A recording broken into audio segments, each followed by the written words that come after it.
What are the top 3 things that all sellers should think of in a shifting market? And more importantly, what are the top 3 things that all buyers should be thinking about in a shifting market? Stay tuned and I'll tell you exactly what.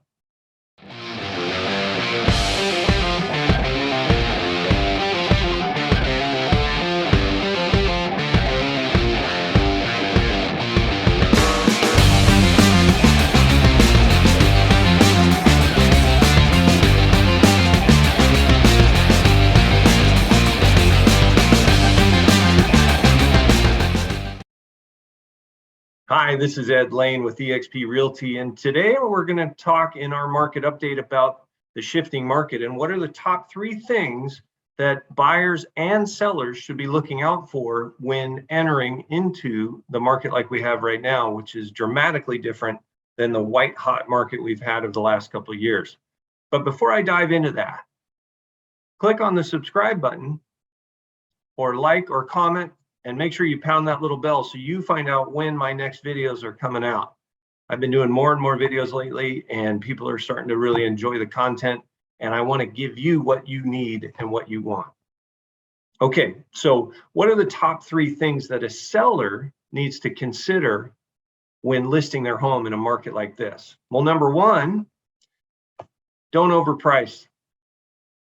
You know, there was a saying in the last couple of years that you couldn't overprice a house. And although I didn't always agree with that, there sure was enough evidence that people were getting some insane numbers for their houses. We had multiple homes here in Bellevue that sold for over $1 million over the asking price.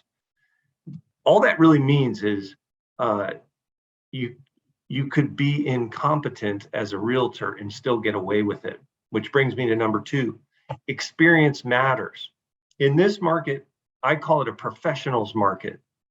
Not only do we have to identify what the market value of your home is, but also what's the most prudent list price strategy so that we can then maximize what it ultimately sells for. And that takes skill. And you know my proof of the fact that it takes skill? It's 2 things. Number 1, most of the realtors you talk to are going to quote you a range when you ask them what the value of your home is. Yeah, your home doesn't have a price that's in a range. Your home has a single value. And if they were competent at their jobs, they would be able to tell you exactly what your market value is. Does that make sense? Right? The number 2 evidence, go on Zillow, Redfin, or any other website and see how many properties you see that have a list price that ends in $900, $999, $950, or $888 if they're trying to manipulate the Chinese market. None of those realtors know how to price real estate in the internet age. And I'll explain why in another video, but it's called price bracketing. Your list price should end in zeros, period. And the number 3 reason, set your expectations correctly. So many sellers right now are crushed with disappointment when their home doesn't sell in the first weekend. That was not normal. We are getting back to a normal market. What that means is it might take 3 weeks or 4 weeks to get your home sold, right? It's okay. It doesn't mean that you're gonna have to give away the farm to get a home under contract if you priced it right, if you hired a professional to help you, okay? So just remember those 3 things. Now, if you're a buyer, what are the most important 3 things for you in a market like this? Well, number 1, be realistic. Your buying power went down when interest rates went up 200 basis points. Typical buyer who may have qualified for an $800,000 home then became only able to qualify for a $600,000 home. It's unfortunate, but rates were never going to stay in the 3s and even the 2s in some cases for very long. So just get comfortable with the neighborhoods you can afford and then ride the appreciation in those neighborhoods so you can move up down the road. Number 2, it's the old saying from my mortgage days, marry the house, date the rate. Don't grieve lost rates, buy something that you can afford, and know that you can refinance. You know, we have never had a recession where rates didn't go down. So what does that mean? Am I going to be able to close today in July and refi in August?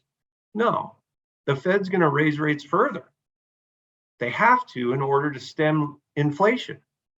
So that means buy as soon as you're able, but recognize that that's a temporary mortgage that you're going to refinance probably as early as the middle of next year.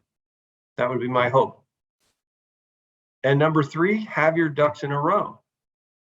You still need to behave like or act like it's going to be competitive, because on some properties it is.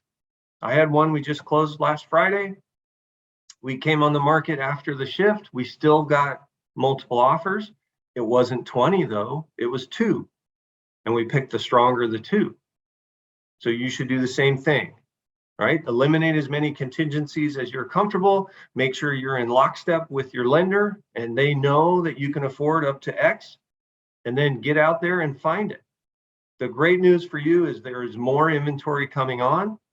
The bad news is just that rates are higher and it is still a seller's market, right? More inventory doesn't just automatically make it a buyer's market.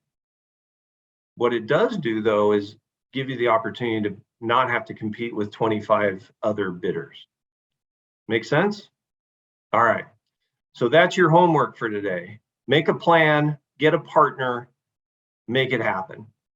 And if you want to know how we can help you do that, if you want to know how we can remodel your home with our money and then you keep the profit, reach out to me at edlaine.com. You can also find me on Twitter at edlaineagent and on Instagram at Mr. Ed Laine. This is Ed Laine signing off. Have a great day.